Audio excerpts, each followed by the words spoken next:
Hi, and welcome to our discussion today about Microsoft's new Commerce Experience licensing model that is replacing CSP. I'm Karen Glazier, and today I will be speaking with Jeanne Morelli, and she is our COO here at ProArch. We're going to talk about some pertinent information about this change and what is happening, and probably even more importantly, what does that really mean to you? So, Jeanne, how are you today? I'm great. Thank you so much. I appreciate this conversation, and I hope that we can help a lot of people make some good decisions around their Microsoft licensing. Well, knowing you, I'm sure you're going to be providing some great information and clarity on some of these changes. And we both know that in the world of Microsoft, when a program like this gets changed, sometimes there's other changes that take place as well within the program. So just so all the viewers know, we are talking about current changes today. If additional changes happen with the licensing program, we'll be sure to keep you posted. But we are going to talk about what we do know today and hopefully provide you some clarification. So, Jeanne, let's dive into our first question, and let's just start with some of the basics, right? What is the new Commerce Experience licensing model all about? Sure. So you'll hear it referenced as NCE, New Commerce Experience. So everything with Microsoft has to be an acronym. And licensing, unfortunately, with Microsoft is never easy. I know that people cringe when they think about this. It's always a bit confusing. And we need to make some decisions around this. CSP, the old licensing that people used to use for Microsoft, that was fairly simple. We were able to add and remove licenses pretty easily, but NCE is a way for Microsoft to really now start to level set their licensing. They've had lots of different models over the years, enterprise customers, mid-sized customers, single users, that kind of thing, and they all had slightly different rules and nuances. And so now what they're doing is saying, okay, this has been confusing not only for our customers, but also for us, and very hard to plan and manage. So now what we're going to do is going to bring some standardization. Kind of everybody now plays on the same rule set. That's really what it's all about. Interesting. And you're right. This is actually, I guess this is a positive for everybody, right? Because it's trying to make the program more streamlined, easier to understand, and really easier to navigate, because we do know sometimes that navigation can be a little bit rough. So why don't we dive into a little bit of those core changes under this new program, and how those compare with the older program, the CSP program. Sure. There are some really very specific and basic changes that are being made to the program.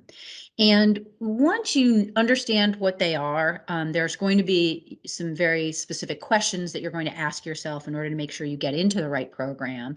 But from getting from point A to point B may be a little confusing, so we're going to help you get there. But the the primary changes are this. Under the current program, you buy licensing and it's a monthly commitment. So if you bought 100 licenses today and tomorrow you have 103 users, you buy 3 more licenses and you have them. If 5 months from now you have 98 users, you can just remove those licenses. So one of the primary changes here is that Microsoft is saying, no, now we're going to go to an annual commitment. So if you are going to commit to 100 users, that's your annual commitment of 100 users. You're welcome to add to that, but you can't subtract from that. However, what you can do is rather than going to an annual plan, you can have a monthly plan. So they're giving you some option there.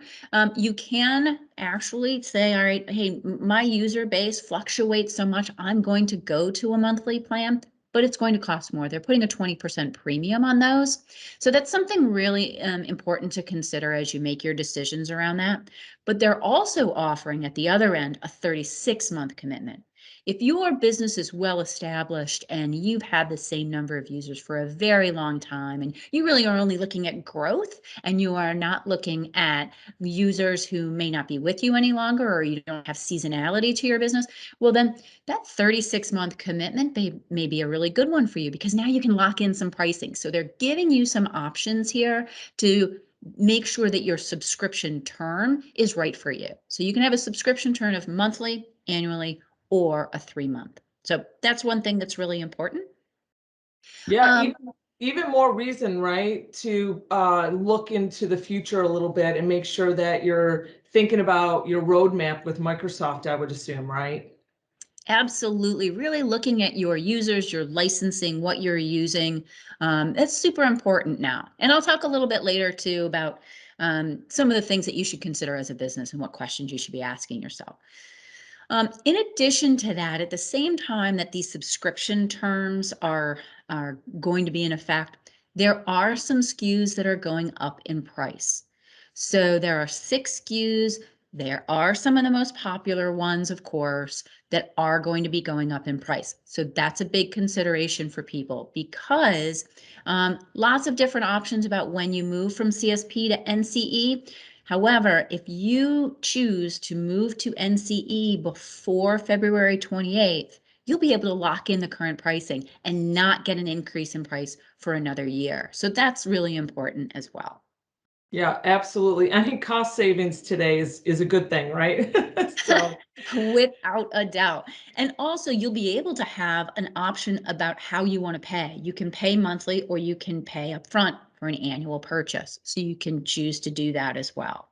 right. Um, Now, when you choose to go to a monthly plan, as we talked about, again, if your user base is a little volatile, you don't really get to lock in that price. So going to an annual plan really helps you to say, I'm going to lock in my price right now, and I'll have that for the full year, or even for the full 36 months. So those are some of the main differences. Nice, nice. Well, it sounds like Microsoft is adding way more flexibility in how to engage and how to get the licenses you need when you need them, and even help you plan for the future. So that's actually really, really good to hear. They're streamlining that process. Jeanne, what are some of the considerations? So here we have some potential price increases here and there. We have some changes in the way that people can get their licenses and pay for the licenses. What else should they be considering when they're looking to move into this new model? So, there are some very specific questions that an organization should be asking themselves as they start to move. And they should be asking those questions really right now. And we have folks here at ProArch who are very willing to help walk people through this, because it's so important. Again, it's confusing. We know it. And quite honestly, we don't even have all the answers all the time. We do rely on Microsoft for some of these answers as well, because there are nuances to everyone's business. But know that we're always here to help. So here are the questions that folks should be asking themselves. Number one, do I subscribe to any of the SKUs that have price changes beginning on March 1st? That's a super important question to ask. We want to make sure that you take advantage of keeping those prices in place today. And those SKUs are Office 365 E1, Office 365 E3, Office 365 E5. All three of those have price increases. There's also Microsoft 365 Business Basic, Microsoft 365 Business Premium, and Microsoft 365 E3. So those 6 SKUs are super important. If you have those, let's talk right now. Let's make sure that we are getting you into the new NCE before March 1st, so you can save some money and be committed for the next year. Next question. Is the number of users that I supply licensing to right now, is it steady, or does that fluctuate throughout the year? Good Right? point. Especially if we're fluctuating downward. Seasonal businesses are a big example of that. Accounting firms that hire a lot of folks for tax season, that kind of thing. Those are organizations that should think about that. And then, do I have a user base one set of my user base may be very consistent throughout the year, while may have another set of users who does fluctuate. So if we take that accounting firm as an example, right? So they have, let's just use an example of 200 accountants on staff and staff members, et cetera, very steady all the time. However, during tax season, maybe they hire on another 30 or 50 people. That's the group that fluctuates. Well, now you can actually combine those two. So you can have one subscription that's very steady. You subscribe for the whole year, and you have another subscription that is on the monthly subscription that you have that number of users for a couple of months and you can remove them. So that's really important to know too. You can combine those plans. Yeah, go ahead. Oh, I was just going to say that in our business world today, I see that as being critical because there's even the companies that weren't as seasonal, pre-pandemic, for example, some of them are experiencing some seasonal changes now. So I could see where that could be a big advantage for those companies to make sure they're adjusting in the right way. Absolutely. And the other thing to think about is what's going to happen to my business or in my business in the next year. Mhm. Am I looking at mergers and acquisitions? Am I looking at divestitures? Am I looking at a portion of my business changing in some way? That's a really important question to ask and to really think about. And some of the folks who are in charge of Microsoft licensing within organizations aren't always the same folks who are making those decisions. So it's important to bring in the business people into this conversation and not just having an IT conversation. So we want to make sure that we go outside of the box. We really think about Microsoft licensing as an IT thing, right? Well, no, it's not. It's really a business conversation. Absolutely, 100%. Yeah. And then you do want to know when your current subscription expires, because if your current subscription expires in April, well, you may want to choose to move to NCE by the end of February, again, to lock in your pricing. If your CSP subscription ends later in the year, let's say June or July, you may say, I'm going to wait. I don't need to move right now. I'm going to allow myself the flexibility of CSP, moving users month to month, but I'll wait. And there's no reason why I shouldn't, right? So that's another option for folks. This is a great time for users to think about doing some maintenance. Oftentimes, organizations don't really pay much attention to users that maybe were offboarded. Maybe they've just changed a password and allowed people to get forwarded email from somebody who's left the organization but never removed the licensing. Really important to do that now. So make sure that folks are using the licensing that you have applied to their account. Make sure they're active users, move users around to the right licensing appropriately. Great time to do that maintenance. It's kind And of that like spring cleaning. it is spring cleaning here in the middle of winter. We can get a jump start, right, Jeanne? Absolutely. Yes, you can be ready for spring. You can be outside in the spring. So, and lastly, really, people should be considering, is there another license type I should be using? There's a lot of tools that Microsoft has that maybe people are not taking full advantage of, right? There's collaboration tools and security tools. So let's talk about what you should be really taking advantage of for the organization and make sure as you move to NCE, you're in the right plan. Makes complete sense. Those are some really, really good tips and good things to ask. And I know your team, our Microsoft licensing experts, are always available to go through some other things to ask yourself before you make those decisions. So I'm really glad that you touched on those. What's the time frame of all this, though? There's a lot out there, and people are a little confused on when's this happening, when should I be reacting, etc. Sure, there's some important dates for folks to know about. So, number one that I mentioned earlier is that as of March 1st, the pricing on new subscriptions will be going up. If you currently have a CSP subscription that is still in place and that subscription term doesn't expire till mid-year, you are still going to have those rates. So don't worry about that. But if you were to buy a new subscription as of March 1st, the price on those 6 SKUs will be going up. So February 28th is that big day that you want to make sure that you keep an eye on. March 10th, that, it seems like it should be so far off, but it's really just a month and a half. No new licensing subscriptions can be purchased in the CSP model. So as of March 10th, any new subscription will be an NCE. So that's really important. June 30th, anyone adding licensing, so let's say you have a CSP subscription that doesn't expire until July, August, September. As of June 30th, you're not going to be adding any new users to any existing subscriptions. So that any new users will have to move into an NCE. So that's also important. And July 1st, the only option for renewing any subscriptions will really be through NCE. So those are the big dates to know.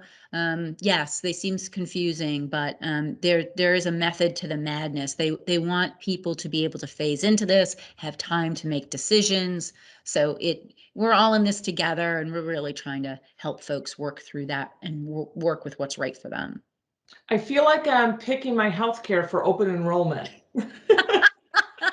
That's exactly what it is. It's kind of like open licensing, do it the new way, which is, again, a great positive. And again, I like the dates. You seem very clear and very streamlined on trying to get people over to that new model pretty easily and painlessly, of course. So Jeanne, right now, as some of our viewers are watching this, what could they be doing right now to prepare for this change and make it as easy as possible? Sure. So I would say very first thing to do is if you don't already know what licensing you have, then let's take an inventory of what you have. Let's get a grip on that first, making sure that you're understanding who your users are and what licensing they should have, taking stock, taking an inventory of really matching those things. That's number one. Number two is having that conversation with the business owners in the organization to understand what is coming up in the next year that you, as the person who is managing Microsoft licensing, should be aware of to make sure that you are making recommendations for the business in the right way. Those are really the very first steps. And once those things happen, some decisions can be made around the best path to take for Microsoft licensing. Excellent, excellent. Well, Jeanne, thank you. I am sure those watching this video got some really good clarity on what's happening with the new licensing model at Microsoft, and you helped to really kind of get it all organized really nicely in our heads and make sure we're asking the right questions and not just looking at our current state, but where we want to be in the future and making sure we're making the right decisions and we're on that right path. For anybody who would like more information or would like ProArch's help to try to do a little bit of the spring cleaning and also try to figure out kind of what comes next with their Microsoft journey, of course, we can get you in touch with Jeanne. We can also get you in touch with our Microsoft team, who is very versed in licensing and pretty much everything else Microsoft. So in the meantime, Jeanne, thank you so much. And I really, really appreciate this discussion. And I hope you stay warm where you are. Thank you so much, Karen. Really appreciate it. We look forward to talking to the folks out there to help them. We'll talk very soon. Great. You take care, Jeanne. Thank you so much. You too, Karen. Thanks. Okay.